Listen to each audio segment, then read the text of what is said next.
Baiklah, Assalamualaikum warahmatullahi wabarakatuh. Pada kesempatan kali ini kami ingin sedikit berbagi terkait logika dan konsep dari mediasi, seperti itu. Nah, mediasi, aplikasi yang paling umum dan paling sederhana adalah mengapa ada hubungan antara dua konstruk, seperti itu. Mengapa A pada B itu ada hubungan, seperti itu. Bisa ada hubungan.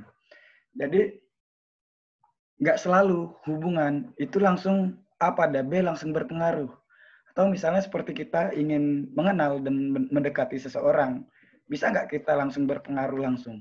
Tidak bisa, kadang kita memerlukan yang namanya variabel ketiga atau orang ketiga, yang ini kita sebut dengan mediator. Seperti itu. Nah, ini mengapa hubungan A pada B bisa ada hubungan secara konsisten. Seperti itu. Contoh aplikasi lain yang lebih real dan paling sederhana adalah pengaruh curah hujan terhadap intensi untuk menggunakan payung. Pertanyaannya, apakah semua orang itu ingin kalau hujan mau menggunakan payung? Enggak juga kan? Ada yang mau basah-basah dan sebagainya seperti itu. Nah, ini yang disebut mengapa hubungan itu tidak konsisten. Kenapa? Karena ada yang disebut variabel ketiga. Ini yang menjelaskan mengapa hubungan A pada B itu ada. Seperti itu. Nah, curah hujan ingin meningkatkan yang nama intensi orang menggunakan payung ketika di sini ada intensi untuk tetap kering.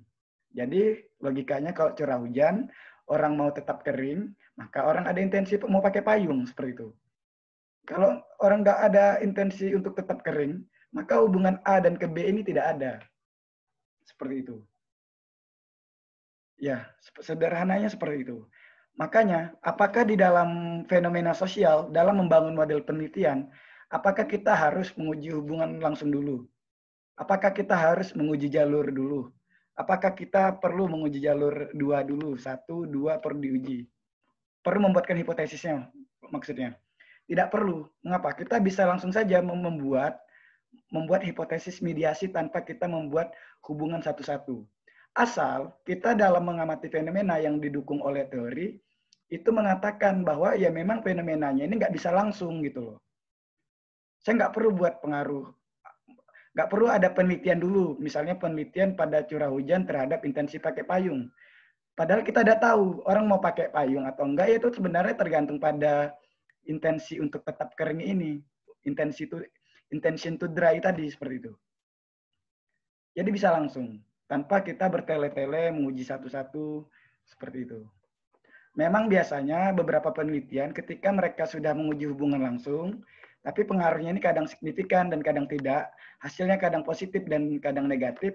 Nah, barulah mereka memasukkan yang namanya variabel ketiga. Ini sebagai keterbaruan dan senjangan dalam fenomena A pada B. Namun, tanpa ada hubungan langsung terlebih dahulu, pengujian dalam penelitian-penelitian sebelumnya, saya bisa memasukkan variabel mediator ini dengan dukungan teori dan logika seperti itu.